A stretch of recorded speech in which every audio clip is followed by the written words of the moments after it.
Tonight, the life and times of Emily CARR, artist, writer, and rebel. Her problems in life were very much created by herself.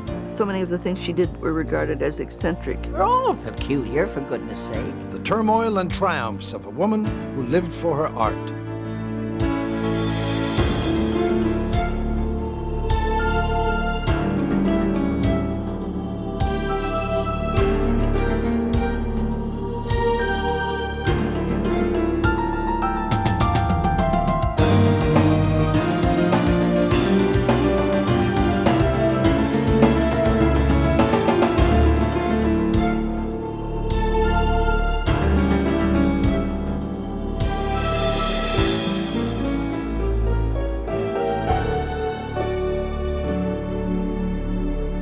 Good evening, I'm Gordon Pinsent.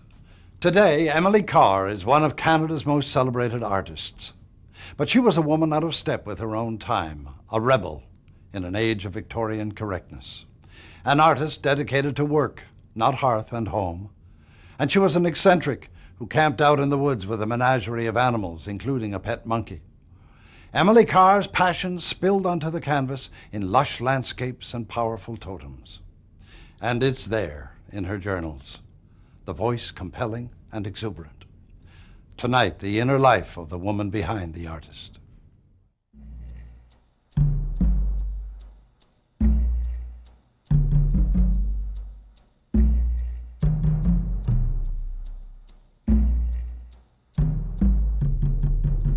Emily CARR is one of Canada's best-known and best-loved painters and authors. Yet in her time, she was a rebel and an outcast. And her art was not appreciated. So here we have a picture of Emily CARR.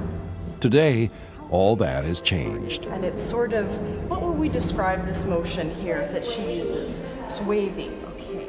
Oh, she's the most important artist for the gallery. There's no question about it. I mean, this is the great treasure of the Vancouver Art Gallery. The collection of Emily CARR paintings is here.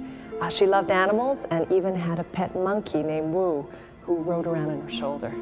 It is extraordinary that so many generations of people have been excited by Emily CARR. My students today get excited about her. She was fiercely independent, a feminist before the term existed, eccentric and enigmatic, sometimes out of sorts. She was Emily CARR, a woman of all sorts. She's a very human person with all her doubts and with all her characteristics and personality. And she has an audience, of course, for both her books and for her paintings, a woman of two talents. Emily CARR said that Victoria was more English than the English. She was born and lived most of her life here. She is buried here, too, in the family plot in Ross Bay Cemetery. The house in which Emily CARR was born is a heritage site dedicated to her memory. More than a museum, it's a lived-in home for curator Jan Ross and her husband and two young children. Visitors include the merely curious, but for those who care deeply about Emily CARR, her birthplace is an important starting point on a journey of understanding this talented, complex, contradictory woman and artist. Yes, she talks about being born in this house, in the room that's right above us, on a cold, cold December day, that she took her time to be born, that the father had to go out in the snow, almost waist deep, to get the midwife for her birth. I was born during the December storm, contrary from the start. The wind blew, trees moaned. The storm in my life has never quite lulled. I've been tossing and wrestling with it ever since. I think that she felt that all her life, that struggle, that she did not bend to the conformity of the time. Emily CARR was from a well-to-do family. Her father, Richard CARR, was an Englishman adventurer who made his first fortune in California during the 49er gold rush. There he met his future wife, Emily Saunders, who ventured to California at the age of 14. Emily CARR never learned the family secret that her mother was born illegitimate. In 1863, Richard CARR settled in Victoria with his wife and children. Soon he had a flourishing warehouse business on Wharf Street. He was proud of his home and the life he'd carved out of the Canadian wilderness. But his strict English upbringing would have a lasting effect on Emily. Father was ultra-English, a straight, stern autocrat. No one ever dreamed of crossing his will. Mother loved and obeyed him because it was her loyal pleasure to do so. I obeyed him from both fear and reverence. Lizzie and Alice spent their whole time playing ladies, and I was sure I didn't want to be one of those. I was much more interested in learning how to draw than in learning how to pour tea. Lizzie was 4 years older than I, was called Bigger. Alice was called Middle, and I was named Small, not only because I was little, but because no one thought I knew much about anything. When Emily was young, she was the apple of her father's eye. The other girls were very girly and displayed not a great deal of interest in spending time walking around the property. They were content to play with their dolls. Emily was really more his companion. I wanted to draw a dog. I sat beside Carlos and stared at him for a long time. Then I took a charred stick from the grate, split open a large brown paper sack, and drew a dog on the sack. My married sister, who had taken drawing lessons, looked at my dog and said, "Not bad." Father spread the drawing on top of his book, put on his spectacles, looked and said, Mother said, "You are blackened with charred wood. Wash." It was years after her father's death that Emily discovered he'd kept her childhood drawings. He'd been mildly encouraging, but the rest of her family was not. Emily's sisters were dismissive of her art, sometimes openly so. It was a pattern that lasted for years. It was only a short while after our picnic that Mother died. Her death broke Father.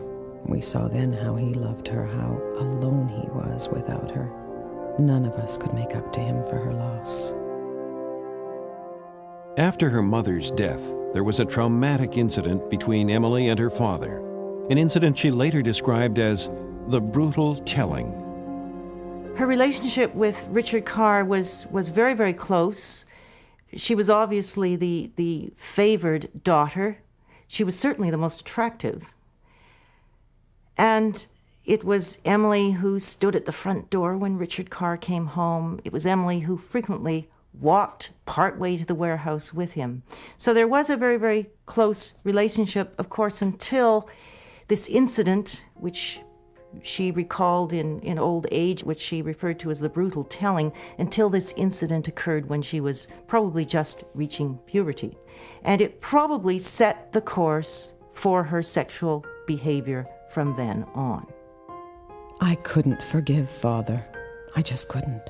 For spoiling all the loveliness of life with that bestial brutalness of explanation, filling me with horror instead of gently explaining the glorious beauty of reproduction, the holiness and joy of it. We don't know exactly what he said, and this has become a very controversial thing in the Emily CARR literature. You know, could he perhaps have molested her? Could this have been some kind of act of sexual abuse? I don't think so. Whatever the brutal telling was, CARR was so upset and offended that she expressed her anger with her father and refused to talk to him, and he, as a result, became very angry with her, and this developed into a quarrel which was never healed. It was a real struggle for Emily after her mother died to try and find a place within the family. Her mother had really been a buffer between her and the rest of the family and the strict ways. When her father also died and Edith really took control, it became almost intolerable for Emily. The petty disputes really mounted in her eyes. She sought out to escape that by going to art school in San Francisco. And then once she was there, discovered her great love of art.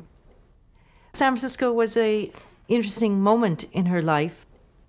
She didn't particularly work hard. Her work was not exceptional. it certainly did shape her as an artist, certainly within her own mind. Emily's brother, Dick, who had always been frail, was being treated in a California tuberculosis sanatorium. With no son to carry on the family business, the CARR sisters fell into what was then called reduced circumstances. In the winter of 1893, Emily was summoned home from San Francisco. With the family fortune depleted, she was told she had played at art too long. Although still treated as a child and scorned by her sisters, Emily was now a grown and beautiful woman. And when she came back to Victoria after San Francisco, she then set up shop, as it were. She began to teach, and she taught in her own home. In the summer of 1898, Emily sailed on the steamship Willapa to visit her sister Lizzie, who was working as a missionary in the isolated village of Ucluelet on the west coast of Vancouver Island. Perhaps the family hoped that Emily would be inspired by her sister's example. Instead, it began a relationship with native people with whom she made friends and socialized. Charmed by this high-spirited tomboy, they gave her a name, Clee Wick, the Laughing One. Houses and people were alike at Ucluelet. Wind, rain, forest, and sea had done the same to both. They were soaked through and through with sunshine. I found a man with sympathy and a sincerity I'd longed for, but had rarely achieved among my own people. She was just delighted to find how open they were, how friendly and giving they were to her. It wasn't really that their art seized her at that point in time. It was really more them as a people that attracted to her. Her few months in Ucluelet was really the first time she talked to them, befriended them, found that she had, in a very kind of childlike way, something in common. It gave her a theme at that time for her art, even though the tiny miniature watercolor sketches that she executed at Ucluelet are really not innovative drawings or watercolors in any way. But for her, this was the first step in a certain direction.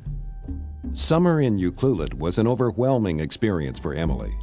The native people had touched her deeply, changing the course of her life and her art forever. When summer ended, she gathered up her sketches and watercolors and boarded a ship heading back to Victoria. On board, she met Mayo Patton, the ship's purser. Well, Mayo Patton was a dear friend, was a close friend. She talks about holding hands with him under the table. He was on her doorstep proposing to her, but it was not to be.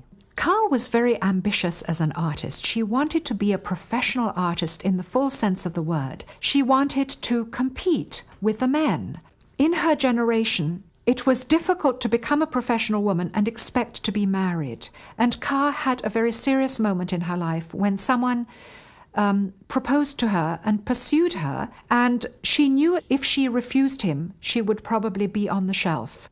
At that time, she decided against marriage, and she decided that her career would come first. Emily wasn't in love with Mayo Patton and rejected his marriage proposal. Inclined to flirt in those days, she claimed to love a man who kissed her during a spring tennis party. That was enough to convince Emily that she now belonged to him. But he jilted her. A true, loving relationship would always elude her. I had deliberately set out to kill the love that had overpowered me. I did it in self-defense. It was sapping all the life from me. In 1899, at the age of 28, Emily went to England to study art. She worked hard, but she was often ill and felt out of place. And she missed her beloved West. The stress became too much for her. She suffered a nervous breakdown and spent 18 months in a sanatorium. During the long months she spent there, she kept an illustrated journal she later called Pause, a sketchbook. I think that her great hope of becoming a painter of note within herself all fell apart in England. She put all of her chips into one hat, and it just didn't work out. 5.5 years in London, and I had nothing to show for it. Goodbye to my high hopes, to my youngness. I was defeated. On my way home, I stopped off in the Caribou district of British Columbia. Oh, the goodness of my West again. Her spirits lifted when she reached the West she'd missed so much. Now she was more rebellious than ever. No woman had ever ridden cross-saddle before in Victoria. Victoria was shocked. My family sighed. Cross-saddle. Too bad. Instead of England gentling me into an English miss with nice ways, I was more me than ever. Pure me. To make ends meet, Emily became a cartoonist when she returned from England, showing imagination and wit in dealing with political, social, and women's issues. Then in 1906, at the age of 35, she moved from Victoria to Vancouver to teach art. It was the right move. Her many students adored being in her classes, and the halls echoed with laughter. And on weekends, she would paint, usually in Stanley Park, where she produced some wonderful early paintings. She put on exhibits and sold some of her work. These were good years, among the happiest of her life. But her interest in painting native culture was about to be renewed. While Emily was in Vancouver teaching, she took a trip to Alaska with her sister Alice. And as the boat came back down the coast, she saw many villages. The poles were falling over, dilapidated, and it was then that she decided that she wanted to, as she said, salvage this art. CARR herself was tremendously aware of the rapidity of development, the way in which white settlement was taking up British Columbia, and she therefore realized that things were changing very rapidly in native villages and in native culture. We passed many Indian villages on our way down the coast. The Indian people and their art touched me deeply. By the time I reached home, my mind was made up. I was going to picture totem poles in their own village setting, as complete a collection of them as I could. She didn't go to the museum to sketch it, although she did later for her own rugs and pottery. But when she went up to the villages, it was really to see it within its own community. You must be absolutely honest and true in the depicting of a totem, for meaning is attached to every line. You must be most particular about detail and proportion. Every pole in my collection has been studied from its own actual reality, in its own original setting, and I have, as you might term it, been personally acquainted with every pole. When Emily CARR decided to document native totems and use this imagery in her paintings, she had no idea that decades later, this would become a contentious issue for some native people. We always talk about Emily CARR's expropriation. When did it start? When did it stop? It's the same thing with all the mass media that expropriates from native culture. Lawrence Paul Yuxwell-Upton is a native artist whose paintings have been exhibited at the Vancouver Art Gallery alongside those of Emily CARR. In an odd way, there were some things that worked together and other things that she just didn't get it. Then I think that was probably because she was just there as an observer of the things that she was allowed to see. She had a very romantic view. I am a very direct result and being, and that's the difference. Living it and watching it are two different things altogether. My watercolor sketchings of this period were accurate studies of the declining way of life for the Haida, Swimsha, and Kwakiutl villages of British Columbia. But the stark reality of Indian art baffled my white man's understanding. She wasn't successful in terms of getting a response from the settler community, but at that time she herself felt that native people were more sympathetic to what she was doing than her own white compatriots. And when she painted in the villages, she made a practice of pinning up the paintings she had done because they were interested. I think native people were pleased that she was doing that, and she always said, steadfastly said, that it was for the native people as well that she was doing this and for their children. I had been schooled to see outsides only, not to struggle to pierce. What was this new art Paris talked of? It trained bigger, broader seeing. Emily had discovered the art of the post-impressionists. From her teaching income and the sale of some paintings, she raised enough money to go to France to learn more about it. And this, of course, was the mecca of art. It was where Matisse, Picasso, all of these legendary figures were working in, and she attached herself, as frequently happened with Anglophone artists, to the Anglophone community, studying with Ferguson, studying with Francis Hodgkins, studying with Phelan Gibb, various people who had a knowledge of Impressionist, post-Impressionist painting and passed it on to her. This artist, Phelan Gibb, told Emily Carr that yes, she was quite right to think that Northwest Coast native artifacts were very remarkable and that they were in fact works of art. And Emily Carr had simply found them very fascinating, and now she was confirmed in the view that they were not only remarkable but also beautiful and aesthetically very interesting. In 1912, when she came back, she thought she should be as accurate as possible, but the force of that French training, the time with Phelan Gibb and Francis Hodgkins and things like this, kept coming through. So you saw these gray totem poles that, became purple on the edge or green on the edge or something like this. And that, in a certain way, as a documentarian, was her undoing. I spent many days that summer in the Queen Charlotte Islands, struggling to paint their poles. The Indian himself identified completely with this totem, but I could not do that. Nevertheless, I knew that my work had improved.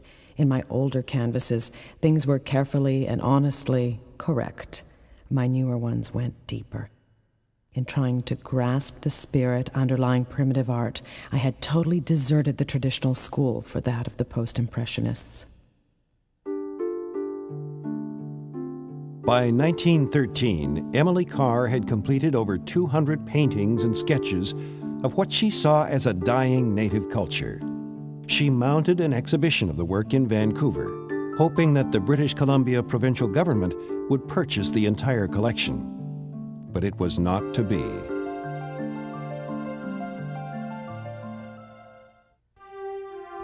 Her idea was that the government should buy this collection, as a historical record. But this was a failure.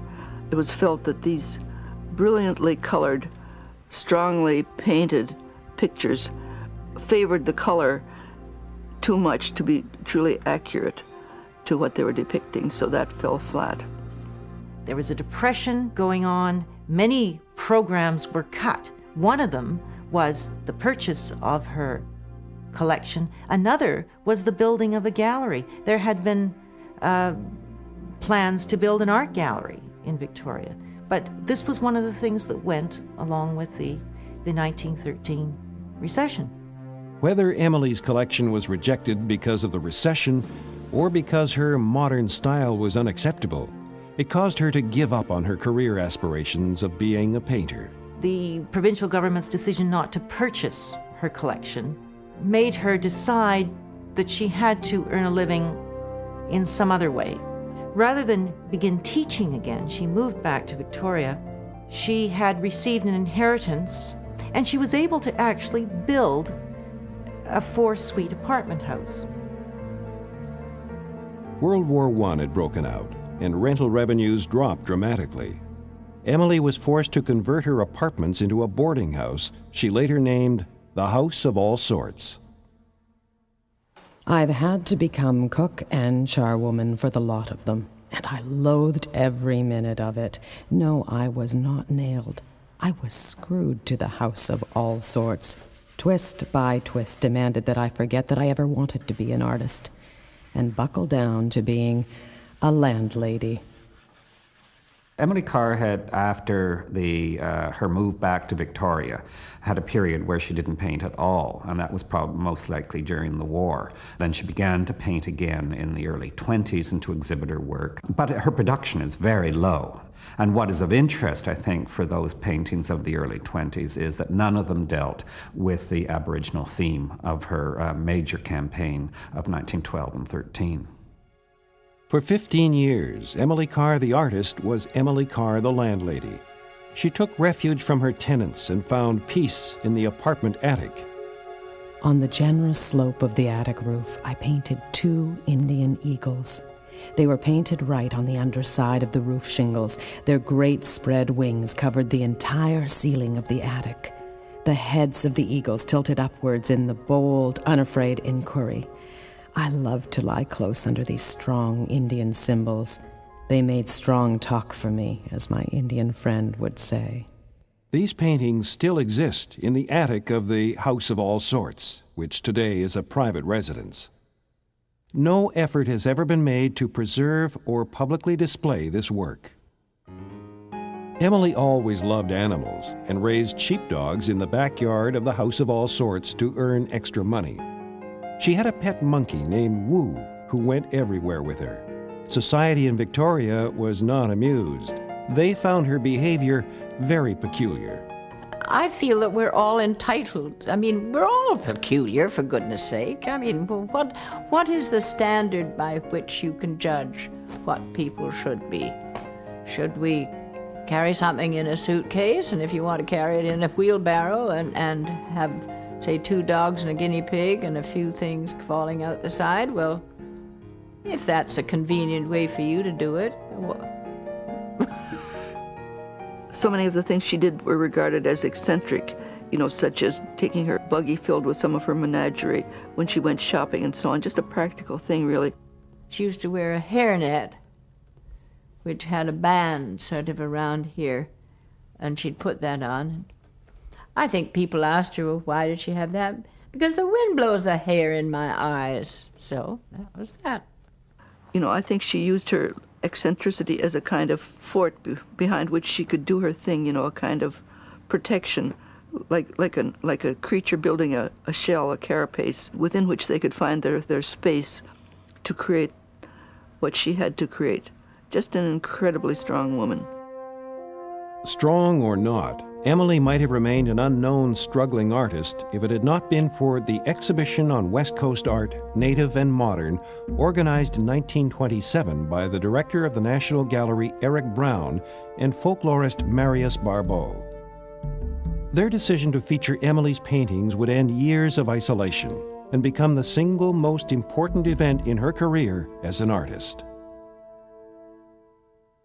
So it really wasn't until Brown got the idea of putting on this exhibition that CARR was invited, and invited at the very late stage. But of course, when Eric Brown saw Emily Carr's painting, he was totally bowled over. And of course, she ended up dominating the exhibition. The exhibition wasn't as important as really meeting the group of 7, meeting Lauren Harris. Harris and CARR had this great spiritual affinity. They struck a chord from the beginning. Oh God, what have I seen? Where have I been? Something has spoken to the very soul of me. Oh, these men, this group of 7, what have they created? Lovely spaces filled with wonderful serenity.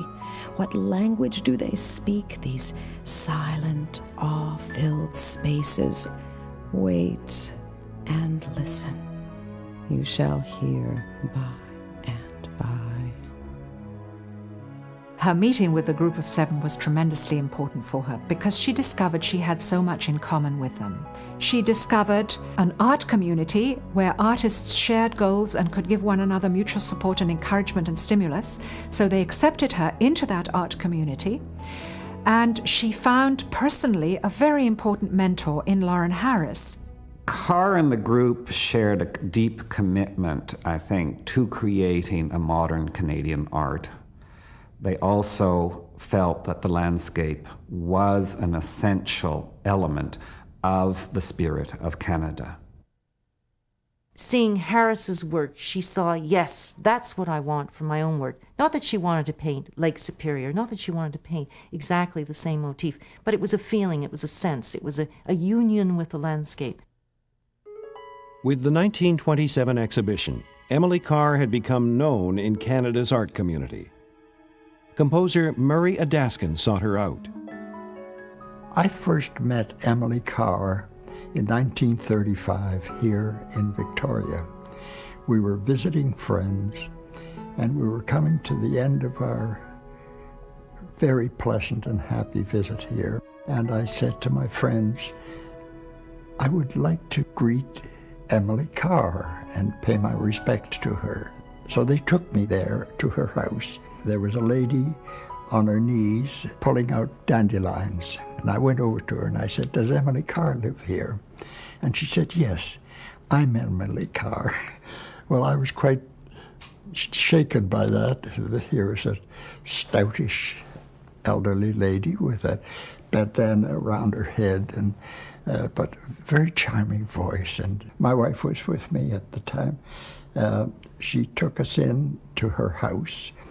In the big living room at that time, her chairs were up on the ceiling, and she let them down with a pulley, and she dusted them off with her apron, and she said, "You know, I hate a cluttered room." Inspired by Lauren Harris and the Group of Seven, Emily Carr began her second phase of native paintings. At the age of 57, she undertook a major sketching trip to northern villages. Time was running out, both for myself and for the Indians.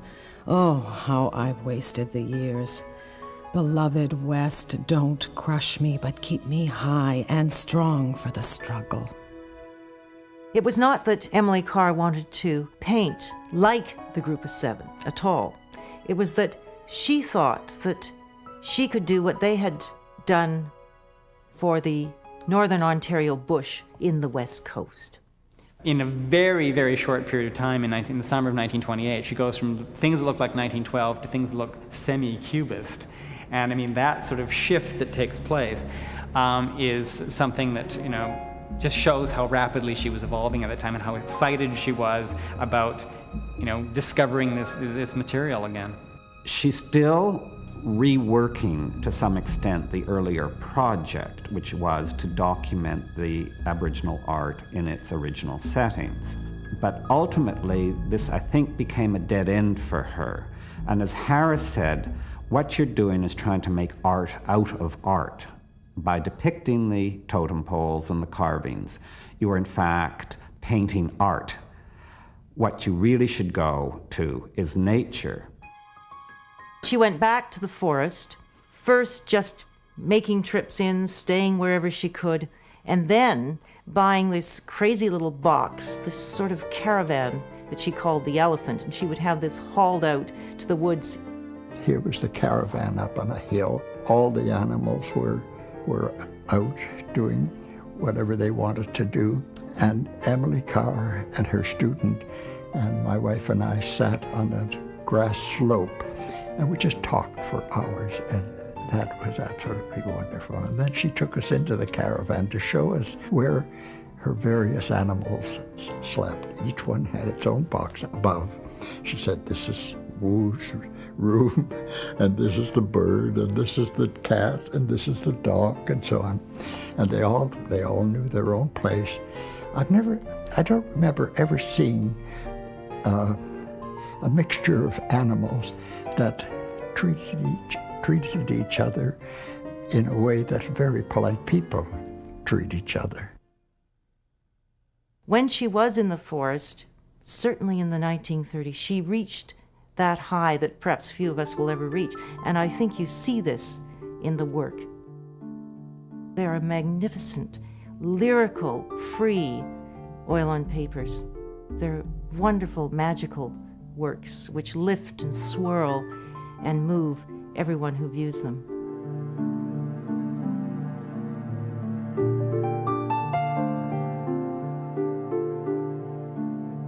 Yesterday, the pain that has come and gone intermittently for many years came and stayed. Dr. McPherson diagnosed it heart.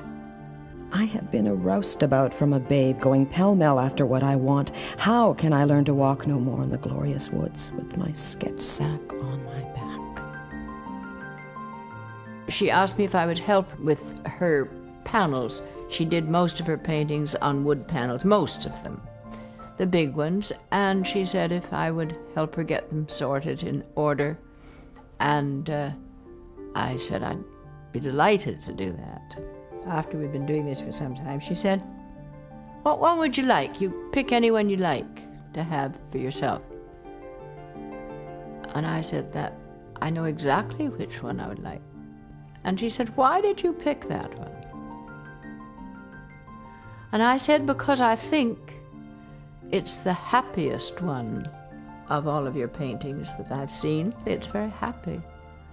And she said, turn the painting over. You'll have to look very carefully, but I think it'll still be there. And I did. And there was tiny little writing, and it was scratched. Happiness. She was so pleased that my reason for choosing it was because I found it a happy painting. Emily could be outspoken and rude. Sometimes her criticism of other artists bordered on petty jealousy. In the 1930s, she met a young Jack Shadbolt, later a prominent British Columbia artist. She wasn't friendly, saying more work and less talk will make him a better artist. I think she thought Jack was a young punk, and too wordy. One day he and his friend John MacDonald had gone to visit her and had a pile of these oil on paper paintings in her studio, and she said they could each take one if they want. They could have their pick. I think it was for $10 a piece. And Jack, who had his eye on a book, can you believe it, on Raphael that cost $10, and he opted to get the book. The paintings which Emily Carr offered that day for $10 were later valued at more than $100,000.